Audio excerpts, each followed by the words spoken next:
Kasaragod BJP മുൻ നഗരസഭാ councillor ഗണേശന നുള്ളിപ്പാടിയിൽ വെച്ച് വെട്ടേറ്റു. ഇയാളെ കാസർഗോഡ് ജനറൽ ആശുപത്രിയിൽ പ്രവേശിപ്പിച്ചു.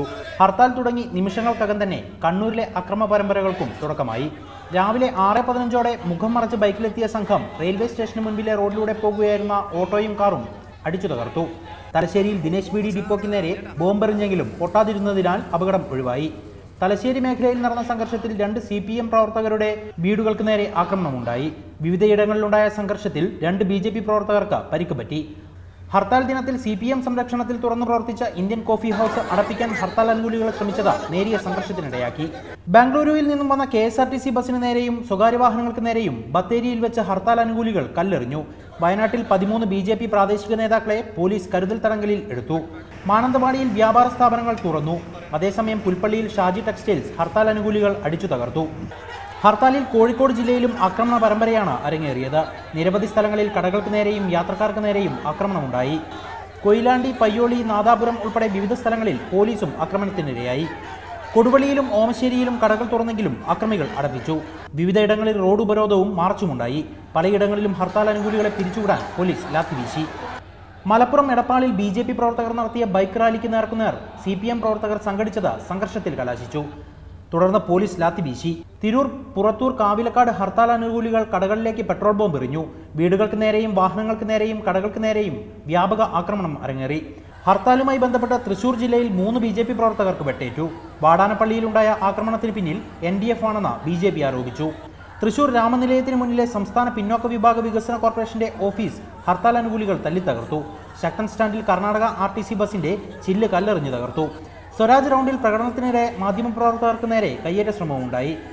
വടക്കാഞ്ചേരിയിൽ CPM ഓഫീസിന് നേരെ ആക്രമണം നടന്നു. ചെറുതുരുത്തിയിൽ CPM ഓഫീസിലേക്ക് തള്ളിക്കയറാൻ ശ്രമിച്ച ഹർത്താൽ അനുകൂലികൾക്കെതിരെ പോലീസ് ലാത്തി വീശി. ചാലക്കുടി ബസ് സ്റ്റാൻഡിലെ ക്യാന്റീൻ ഹർത്താൽ അനുകൂലികൾ അടിച്ചു തകർത്തു. ഹർത്താലിൽ കൊല്ലത്തും വ്യാപകമായ അക്രമ സംഭവങ്ങളാണ് ഉണ്ടായത്. അയത്തിൽ KSEB ഓഫീസ് സമരക്കാർ അടിച്ചു തകർത്തു. പടിഞ്ഞാറേക്കല്ലടയിൽ CPMന്റെ ലോക്കൽ കമ്മിറ്റി ഓഫീസിലെ ചില്ലുകൾ പ്രതിഷേധക്കാർ എറിഞ്ഞു തകർത്തു. ചിന്നക്കടയിൽ ഹർത്താൽ മാർച്ചിനിടെ മാധ്യമപ്രവർത്തകരെ സമരാനുകൂലികൾ ആക്രമിച്ചു. മംഗളം ഫോട്ടോഗ്രാഫർ ജയമോഹന തലയ്ക്ക് പരിക്കേറ്റു. കരുനാഗപ്പള്ളിയിൽ പോലീസും സമരക്കാരും നേരിട്ട് ഏറ്റുമുട്ടി. പത്തനാപുരം, കൊട്ടാരക്കര, കുണ്ടറ, ചിന്നക്കട തുടങ്ങിയ ഇടങ്ങളിലൊക്കെ കടകൾ പൂർണ്ണമായും അടഞ്ഞുകിടന്നു. തിരുവനന്തപുരത്ത് നെടുമങ്ങാടും മലയൻകീഴും CPM BJP പ്രവർത്തകർ തമ്മിൽ സംഘർഷമുണ്ടായി. നെടുമങ്ങാട്ടെ BJP കൗൺസിലർമാരായ സുമയ്യ മനോജ്, സംഗീത എന്നിവരുടെ വീടിനു നേരെ CPM ആക്രമണമുണ്ടായി. നെടുമങ്ങാട്ട് സ്വകാര്യ ബാങ്ക് അടപ്പിക്കുന്നതുമായി ബന്ധപ്പെട്ട സംഘർഷം ബോംബേറിൽ കലാശിച്ചു. നെടുമങ്ങാട് സ്റ്റേഷന് മുന്നിൽ BJP DYFI പ്രവർത്തകർ തടിച്ചുകൂടിയതോടെ സംഘർഷമുണ്ടായി. ഇതിനിടെയാണ് പോലീസിന് നേരെ 3 തവണ ബോംബേറുണ്ടായത്. SI സുനിൽ ഗോപിക്ക് പരിക്കേറ്റു. മലയൻകീഴിലും സംഘർഷമുണ്ടായതിനെ തുടർന്ന് നെടുമങ്ങാട്, മലയൻകീഴ് മേഖലയിൽ കൂടുതൽ പോലീസിനെ വിന്യസിച്ചു. അതേസമയം ഹർത്താൽ അക്രമവുമായി ബന്ധപ്പെട്ട 266 പേരെ ഇതിനോടകം തന്നെ അറസ്റ്റ് ചെയ്തു. 334 പേരെ കരുതൽ തടങ്കലിൽ എടുത്തിട്ടുണ്ടെന്നും അക്രമ സംഭവങ്ങളിൽ പങ്കെടുത്തവരെ അറസ്റ്റ് ചെയ്യുന്നതിന് എല്ലാ ജില്ലാ പോലീസ് മേധാവിമാരും പ്രത്യേക സംഘത്തിന് രൂപം നൽകണമെന്നും DGP വ്യക്തമാക്കി. വിവിധ ബ്യൂറോകൾക്കൊപ്പം 24 തൃശൂർ. വാർത്തകളുടെ ലോകത്ത് വജ്രമൂർച്ചയുമായി എത്തിയ 24 ഇപ്പോൾ നിങ്ങളുടെ സ്മാർട്ട് ഫോണിലും സ്മാർട്ട് ടിവിയിലും. DTHO കേബിൾ കണക്ഷനോ ഇല്ലെങ്കിൽ പോലും ഇപ്പോൾ നിങ്ങളുടെ സ്മാർട്ട് ടിവിയിൽ ഇന്റർനെറ്റ് ഉപയോഗിച്ച് യൂട്യൂബ് ആപ്പിലൂടെ 24 ന്യൂസ് ചാനൽ നിങ്ങൾക്ക് ലൈവായി കാണാം. അതുമല്ലെങ്കിൽ നിങ്ങളുടെ സ്മാർട്ട് ഫോണിൽ നിന്നും സ്ക്രീൻ മിററിംഗിലൂടെ 24 നിങ്ങളുടെ സ്മാർട്ട് ടിവിയിൽ HD ദൃശ്യമികവിൽ ഇപ്പോൾ ആസ്വദിക്കാം. 24 നിലപാടുകളിൽ സത്യസന്ധത.